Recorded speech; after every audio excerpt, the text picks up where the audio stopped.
I'm Rob Licuria, Senior Editor at Gold Derby, here with Arthur Sharpe, composer for The Electrical Life of Louis Wain. Arthur, you have often worked with your brother, Will Sharpe, who co-wrote and directed this film set in Victorian London about the titular 19th century artist. What's the upside to working with someone that you are so close to, both professionally and obviously personally? I think the upside, in a way, is you can kind of talk back. I can kind of talk back to more than you often would dare with a director that you've, only just met, or sometimes not even met in person, in this day and age, especially.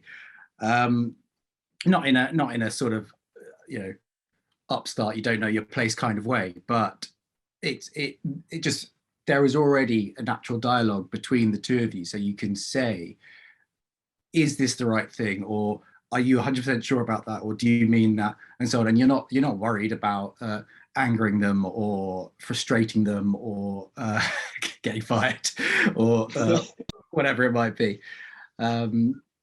It's basically you're already in a safer space, I think, and I think as a result of that, you do have more room to experiment and sort of dare to make mistakes that end up, getting you in a righter place than you would have been had you not sort of made that mistake in the first place. I guess that's probably the biggest advantage. That's fascinating to me, because I always wondered, like, if, for example, if I was working with my sibling on a creative project, would it go pear-shaped, or would it be, a really great experience? I think what you're saying is you're able to kind of stretch a bit more and do things, perhaps take risks and so forth. And so do you find that your work excels in a certain way because you're in that safe space where you can really do some really special stuff that you maybe would not have had the chance to do otherwise? I think quite possibly. Whatever I'm working on, I'll always want to try and be brave and, not just be generic or whatever it is, as best I can. But I think you are less afraid, and from being less afraid, you maybe do without thinking, take it that little bit further and so on. I think with Will specifically, he considers the music such an important part that it really makes a difference, that he wants the music to kind of excel and shine in certain moments. And we start talking, when he's still working on the script at that kind of stage, because he kind of wants every element. It's not just the music, every element, the costume, makeup, design, production design, etc. He wants all of that to come together at the same time, starting sort of way back when he's first conceiving of an idea, right up until the finished product.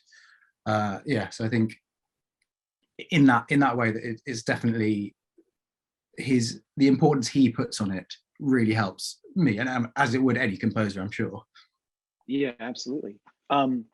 This film has a really charming, playful, even kind of retro aesthetic, the 4:3 aspect ratio and the titles, the look and the feel. And the music really fits in with that style, in my opinion. It's whimsical and uplifting and melodic.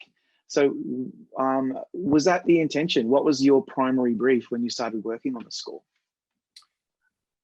I really can't even remember what the primary brief was, but I think in essence, yes. I think what we wanted was, we didn't want to write a period, a score for a period film, just full stop. In the same way that he didn't want the film to just be a period film, he wanted to find ways to, color it in different ways, and music was one of the ways that he wanted, that to happen. But at the same time, he didn't want it to just ignore the fact that it was set in the late 1800s, early 1900s. Fortunately, we were dealing with a subject that was, for some people, kind of before his time, especially with the later psychedelic cat pictures. They don't look like they were early 1900s art. It looks like something from this day and age kind of thing.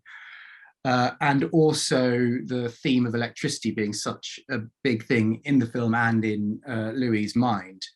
Both those elements kind of almost gave us an answer, in a way, of how to simultaneously nod to the period. We have ordinary, more sort of traditional orchestral elements, strings and woodwinds and so on. But then alongside that, we've brought in the more modern tastes like the theremin and sort of electrical kind of atmospheres and sounds to give it a kind of, it's not quite this, it's not quite that feel, which hopefully is kind of what's matching that whimsical tone of the film, as you mentioned. Yeah, I'm so glad you said that, because I, to my untrained ears, I always try to pick out what the primary instruments are that are being used. And there's some really emotionally evocative string work in your compositions for this film. And many of those key motifs are at that higher pitch. And I'm thinking, that sounds like a theremin to me. Is that a theremin? I'm so glad you mentioned it, because I didn't want to look like an idiot. But what was the thinking behind utilizing that kind of sound, particularly in the track, for example, Electricity? That beautiful string motif is very, it's very critical in that particular piece. I think Electricity may actually have no theremin in it. There is, because I did also use a musical saw, and the way that the specific saw player, his name's Austin Blackburn, he's amazing, plays the musical saw. It's not quite like how normal people play it, where they sort of bow it and then let it wobble and let it sort of ring out in that way. He kind of plays it like a violin. So the saw kind of sat there between strings and the theremin in the way it sounds. Sorry, what was the original question again? Like, what was the thinking behind using something like the saw and the theremin? Sorry. So I think going back to that, there was the idea of the electricity. We didn't necessarily want the theremin to equal electricity, but the idea of using electrical elements, I think, was one thing. It's also just how emotive it can be. Both instruments, theremin and the saw, are often, not always, but like can be sort of seen as just weird, eccentric instruments, at times comic, sometimes used, especially the saw a bit more than the theremin, but both of them to some extent as kind of novelty instruments. And in the same way, Louis was kind of seen a bit as a novelty to some people at the time, an eccentricity just to kind of laugh a bit about, or just consider a bit odd, and that's the end of it.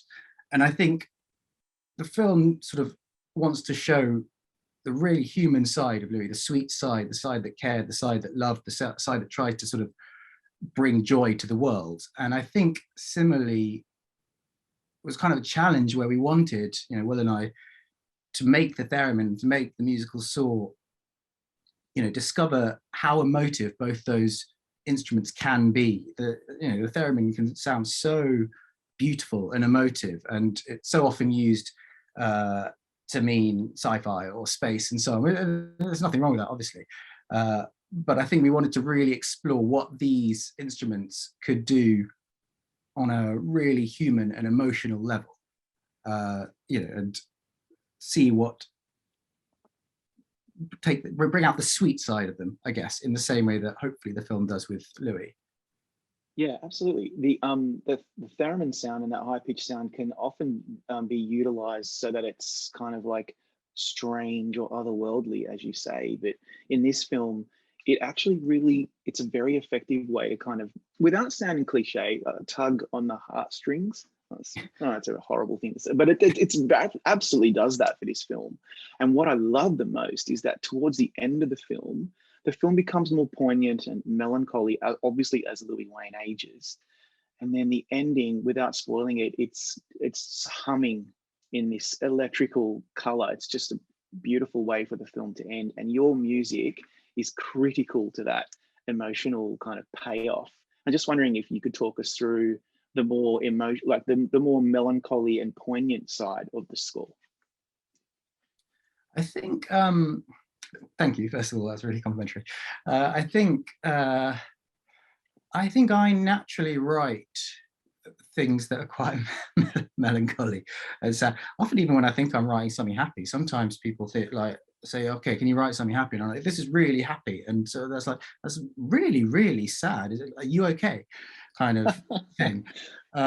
So I think it was that's sort of in me already, and I think we wanted to bring that out. I don't think we, I think you mentioned Melancholy, which is definitely right, rather than Sad. I think for the final piece, we wanted it to be a kind of, Louis had a really tough life. There's sort of no two ways about that. And we couldn't ignore that, obviously. But at the same time, there is a sense of completion. He definitely is at a space that is better than he has been for so much of the film by the end. So I think the important thing for that final cue is to try and balance both of those halves. We wanted it.